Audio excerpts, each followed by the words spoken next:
Salam sejahtera. UMNO jangan syok sendiri.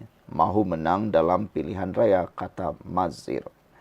Ada satu spekulasi menyatakan kononnya ada ahli UMNO, ahli parlimen UMNO mengajak UMNO keluar daripada kerajaan perpaduan pimpinan Anwar Ibrahim yang dititahkan oleh Agong ini semata-mata kerana kecewa Najib belum lagi ditahan di rumah.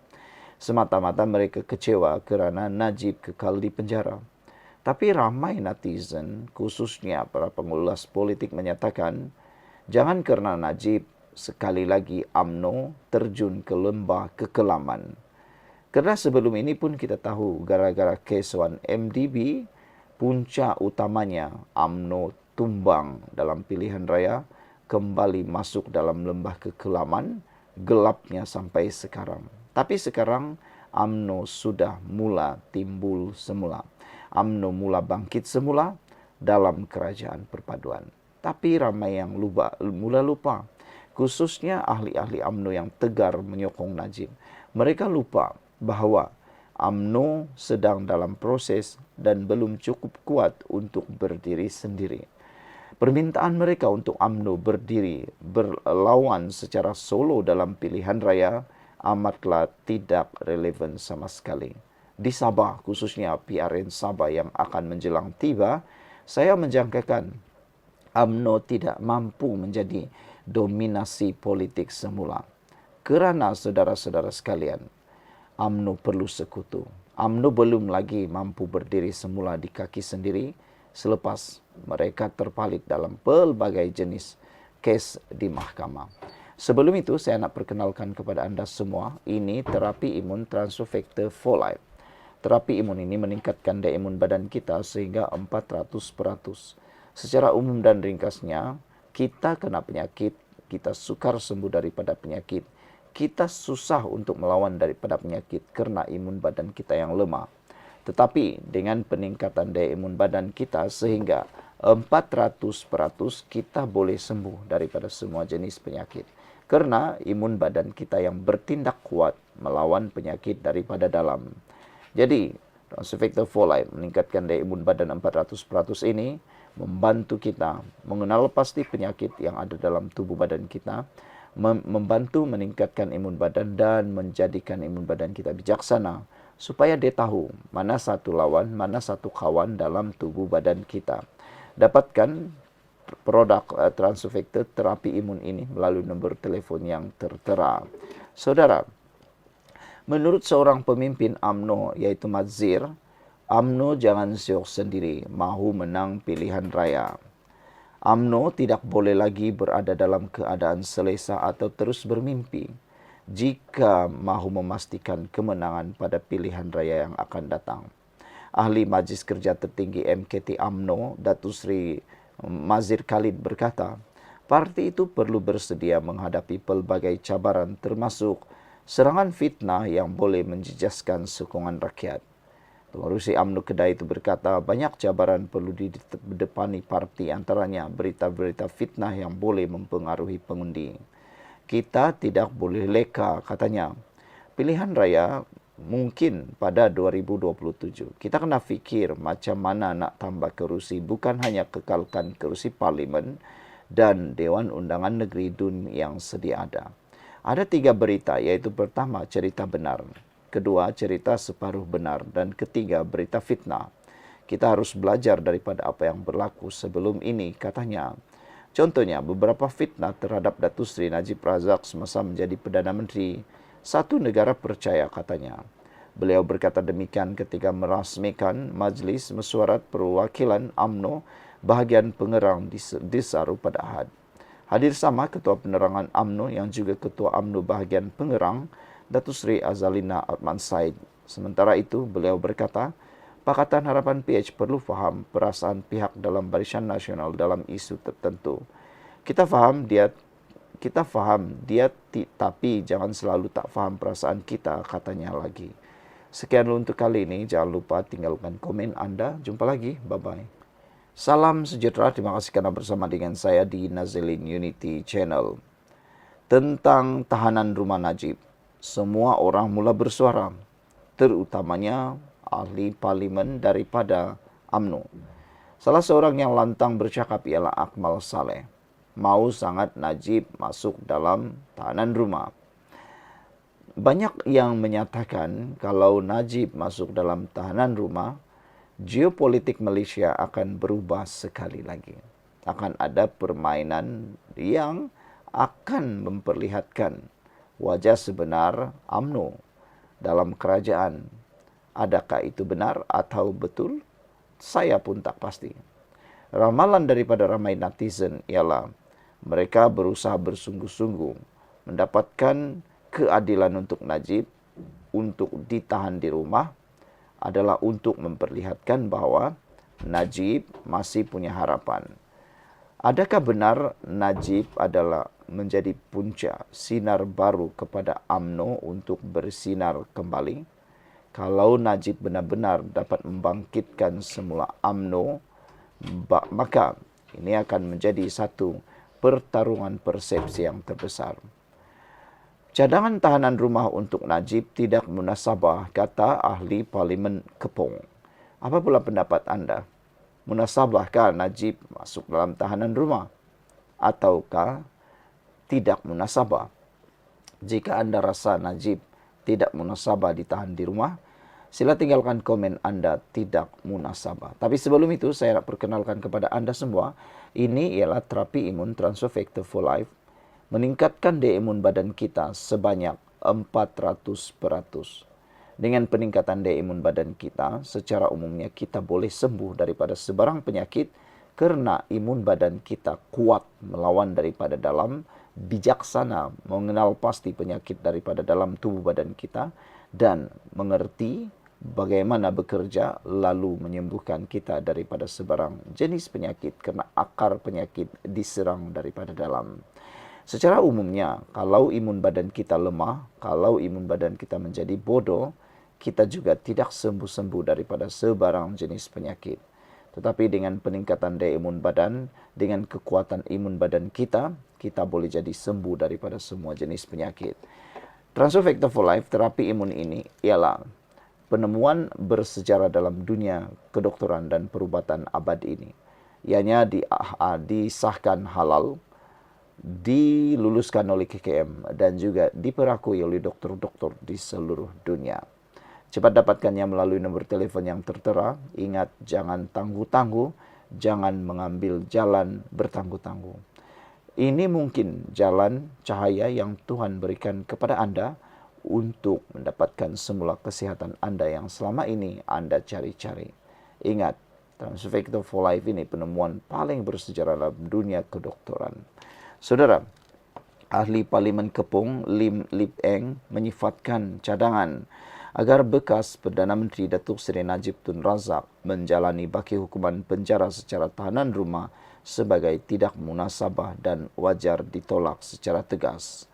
Menurut beliau, permintaan sedemikian mencabar prinsip keadilan dan menimbulkan persepsi wujudnya layanan istimewa terhadap tokoh politik yang berpengaruh. Najib telah disabitkan kesalahan oleh Mahkamah Tertinggi Negara dalam kes salah guna dana awam. Jika individu yang terlibat dalam skandal kewangan terbesar dalam sejarah negara diberikan keistimewaan tahanan rumah, apakah mesej yang kita sampaikan kepada rakyat biasa, penjawat awam dan pemimpin lain, kata beliau? Adakah undang-undang hanya tegas kepada golongan yang tidak berpengaruh dan tiada jawatan? Katanya dalam satu kenyataan pada Sabtu. Lip Eng berkata, sabitan jenayah perlu dihormati dan dilaksanakan mengikut keputusan mahkamah tanpa sebarang kelonggaran luar biasa. Beliau turut menegaskan bahawa Malaysia tidak boleh menjadi negara yang mengamalkan undang-undang dua darjat.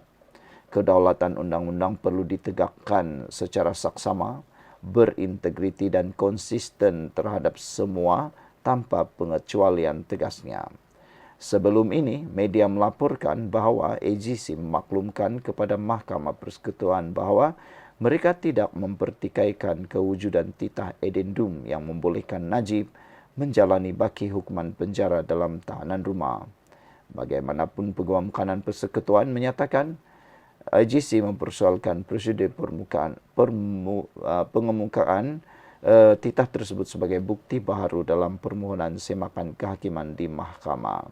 Sekian untuk kali ini. Jangan lupa tinggalkan komen anda. Bye-bye. Salam sejahtera. Terima kasih kerana bersama dengan saya. Hakim dalam pelantikannya, Rafizi kata, hakim didakwa campur tangan kehakiman mungkin akan jadi ketua hakim negara. Pendedahan panas daripada Rafizi ini mengundang 1001 komen dalam netizen. Ada yang percaya, ada yang sudah mula meluat, ada sudah yang mula menolak. Anda dalam kategori mana? Anda percaya, meluat atau menolak? Karena kata mereka, pendedahan Rafizi ini seakan-akan satu rantaian belas dendam. Kita pun tak tahu mana satu yang dia mau nak lakukan. Adakah itu adalah belas dendam atau semata-mata hanya mau melepaskan kemarahan kerana kalah dalam pemilihan timbalan presiden, atau benar memang kes ini adalah kes yang besar. Walau bagaimanapun harus kita ingat, Istana Negara sudah memberikan amaran, jangan politikkan isu pelantikan hakim ini. Istana Negara sudah mengarahkan hentikan isu ini supaya keamanan dan kesejahteraan terus dapat dinikmati. Biarkan perlembagaan dan proses yang berjalan mengikut jalur perlembagaan titah Istana Negara. Jadi, ada pihak seperti Rafizi yang masih terus memainkan isu ini. Apakah ini satu petanda bahawa Rafizi sedang mau bongkar habis-habisan? Sebelum kita teruskan ulasan kali ini, jangan lupa tinggalkan komen anda dengan tanda pagar Kami Sayang Malaysia.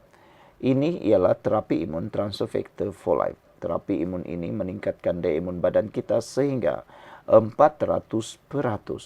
Secara umumnya, apabila imun badan kita menjadi kuat dan menjadi bijaksana, kita boleh sembuh daripada sebarang jenis penyakit. Dan secara umum dan ringkasnya, apabila imun badan kita jadi lemah dan bodoh, kita tidak mampu melawan penyakit dari dalam, lalu kita sukar sembuh daripada semua jenis penyakit, dan lebih teruk lagi, kita tak sembuh-sembuh dari semua jenis penyakit.